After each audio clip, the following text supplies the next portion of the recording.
Ladies and gentlemen, good morning, and welcome back to another broadcast of The Truth in Black and White. We are back in black and white. DallasSportsandMore.com is back, better than ever before. Today we come to you live from our secret embedded studios in Las Colinas, and we are here to talk, amongst other things, your Texas Rangers. We are your hosts. I'm the dog, Doggie Dave Parks. To my left, my main man, the keynote speaker of the day, Kevin Keemer Edwards. Kevin, how you doing? Doing really good. Good. How's your week? Week is fantastic. A good sports week, huh? Good playoff games, Absolutely. So let's get started with what's rocking the Metroplex right now, and that is Tony Romo. Tony Romo? No, just kidding. We got a little bit of that later on. No, you said rocking the Metroplex, not rocked in the Metroplex. Yeah. Well, so the Texas Rangers are resting, preparing to play Game 1 tomorrow night at home against the Detroit Tigers. And that could have gone either way. We got to sit back last night and watch Detroit and New York slug it out. Well, it wasn't really a slugfest, but no. Battle it out. We heard a couple of funny lines. So one is, I believe it was Evan Grant wrote, so I guess A-Rod has closed out more games than Mariano Rivera for the Yankees in the playoffs in the last 2 years. And That's you heard, funny. what did you hear? Yeah, I heard. I was perusing the Detroit newspaper, and somebody said, well, I guess we'll see if CC Sabathia can pitch on 185 days rest. Well, I want to say personally, I really didn't care who we played. And the reason being is there were downsides to each in my mind. They say the players were saying the politically correct thing, which I understand you don't want to give the other team bulletin board material. However, I really do believe our players didn't really care who we played. And I mean, that's the sign of a very good team. We have the history against Detroit, especially in Detroit, of being very futile. Yes. Yes. Boy, that can be troubling. On the other hand, if we had played the Yankees, we wouldn't have home field advantage. So, where I kind of came down was I'd rather the Rangers have home field advantage and just go ahead and play against Detroit than have to go to New York, start there and play a potential Game 7 there. What did you think? I'm with you 100%. I'd rather have the home field advantage if there is such a thing. And not go to New York, where I think there's, I was talking with a guy last night, I was watching the game, hanging out, and I was talking with a guy, and I was like, something mystical and magical happens in Yankee Stadium.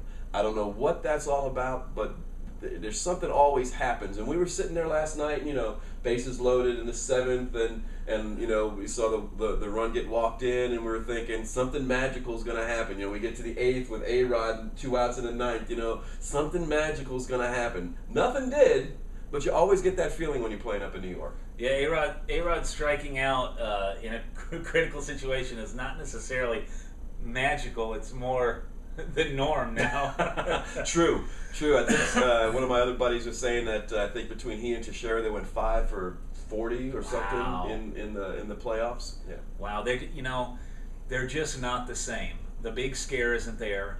It's still the Bronx, but it's a new Yankee Stadium. Sure. Sure. But now, here's one thing that I don't think anybody realizes, and that is when it comes to looking at the end of the season tallies. Okay, if you ask anybody who won more games this year, the Yankees or the Rangers, I think everybody would say, oh, the Yankees. But they would think about it in terms of like 10, 15 games more. Just one game more. One game more. How much closer can you get? So I don't think, I believe it was 97, 96, and 95 wins in that order. Yankees, Rangers, and Tigers, correct, was it not? Correct. So, I mean, we were all bunched up. Yeah, I think, though, the national accolades are starting to come around for the Rangers, which, I'm fine not having those. Like I wrote on our website, DallasSportsandMore.com, which we encourage you guys to check out. I'd rather have a World Series trophy do the talking in that regard. I agree. Let me ask you this. On the flip side, we have the National League today battling out in 2 Game 5s, okay? Mm-hmm. Excellent. Yes, excellent. However, I don't mean to jump the gun, but you know what? The players can say, let's not look ahead and jump the gun. That's our job, to look ahead. If the Rangers are able to make the World Series, I really wouldn't mind Philadelphia going ahead and being eliminated, because I fear the really good team, the really good pitching staff, but what I really fear is the really good team that has a big scare early and survives it, because it wakes them up. Yeah, it does. And how do you see that playing out? Well, obviously, I don't want the big dog on the block to be there at the end. You obviously don't want something like that. But then the other part of me is like, wouldn't that be poetic justice if we went up against Philly and beat Cliff Lee twice in the series, and and say nana nana boo boo, even if we didn't win the series? Yeah. If we could beat Cliff Lee, it would be tremendous, because the thumb he put in our eye, jabbed us in the eye there. You kind of want to see that pay back a little bit. But I'm with you. I'm definitely with you. I'd much rather see a lesser team than a bigger team in that situation when we roll past Detroit, hopefully. Yeah. Yeah, and we're gonna, the National League, because of the All-Star game, is going to have home field advantage, right, which really means something in the World Series. You could, a lot of people like to say, oh, how much does that really mean? Well, when you get into the World Series and you're talking about sitting your DH possibly 4 times, that really matters. Yeah. But I don't know. I mean, that might be, thinking even longer term ahead, that might be the reason we get to keep C.J. Wilson, because he gets to hit. He likes to hit. So. Yeah. Well, now, as far as I know, are the Rangers still TBD on the starter in Game 2? Well, looking at the thing here, it looks like they're in Game 2. Who pitches Game 2 for the Rangers? Well, they're looking at Holland pitching Game 2. So they're thinking about keeping Colby in the 3 spot, even though he's been solid in the playoffs, and letting him pitch on the road. Now he's been woeful against Detroit. His ERA is about 15. Does that continue, or is this postseason Colby Lewis now? People say we don't have a number 1 starter, but I think we have 5 number 2s, and that would include Ogando. Okay. And I think that Colby has his issues with giving up the long ball. He has his issue with Detroit, but the man comes to play in the playoffs. Look what he did last year. Look what he did this year. I think look what he's doing this year. I think that I'm okay with that. I'm okay with that. He pitches well on the road. Yeah, they like his temperament. They like the ice in the veins mentality. They say he doesn't get rattled. He doesn't seem to get too high or too low. Say what you will about Cliff Lee. I think the team benefited by having him around last year. The young pitchers did. Yeah. And that's going to help their approach. C.J. Wilson, though, got rocked in his first start this postseason. Yeah, he did. It was hard for me to put my finger on it. Could it be something as simple as, first game pressure on your shoulders, you're supposed to be the ace? Could it be that? I would like for it to be that, because me too, I don't think it was. Because if it's that, then that goes away completely starting this series. Right. And the reason it goes away is because he's the only one on the starting pitching staff without a win. So he has to recognize that the other 3 guys got through their games, and nerves be damned. He's the lead guy. He's the lead dog in this sleigh. He needs to show up with a win. Well, yeah, and maybe saw that, hey, the team picked him up. We got your back. Sure. It's not all on your shoulders, and you know what? It's not all on his shoulders. No. Speaking of Ogando, I always said I think he's got some of the nastiest stuff on the team. I even thought at one time I thought that he would make a better closer than Neftali. He keeps the ball down. He seems to have a little more variety of pitches.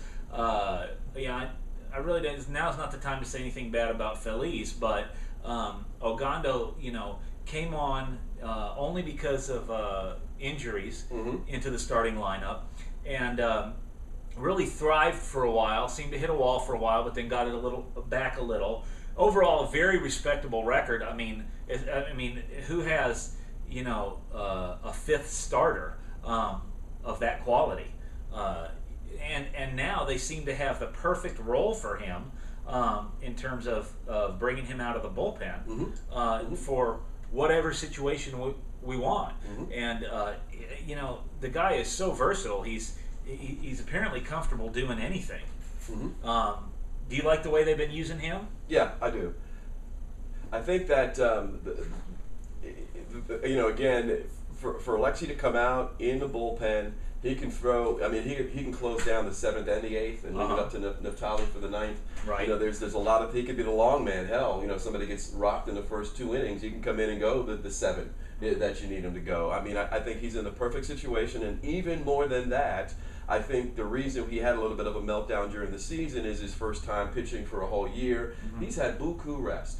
Yeah. And I think that with the rest that he's had over the course of the last month in this league, and especially within the last 2 weeks of the playoffs and the end of the season, I think he's going to be deadly come this series. I really think he's going to be deadly come this series. Yeah, he might have hit the innings wall, but now not only him, but our whole squad, our whole pitching staff is rested. Mm-hmm. And I mean, you gotta love that. You gotta love that. That makes a difference in the playoffs. Mm-hmm. And I look for, I mean, it's a 7-game series potentially, mm-hmm. but I think Game 1 is huge. Sure. I really think that CJ's got to pitch well, mm-hmm. And I think Game 1 is huge in this series. Not that either team can't win the series without winning Game 1, but I would really like to see the Rangers, which the onus being on them, it's home field. You have your best pitcher starting. Let's get off on the right foot, get a victory, and be up 1-0. Yeah, I agree, and it would be a tremendous victory because we would have the opportunity to beat their best guy, Verlander, and obviously Verlander's been lights out all year long, but he's going to be up against CJ. CJ's got something to prove, and when CJ steps on the mound, and in Game 1, I think he's going to really go out there and prove that. The Rangers, I'm going to tell you, I love the balance on the Rangers. The pitching staff has been great, but the hitters, have not. And if it isn't for a couple of guys at this point in time, and heaven knows all that can change, if it wasn't for a couple of guys, Beltre and Napoli, who knows where this team would be in terms of making it through this run here?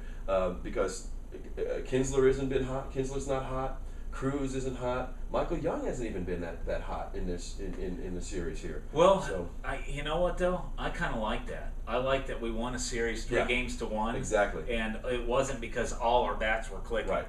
I agree. And I look for those guys to come alive.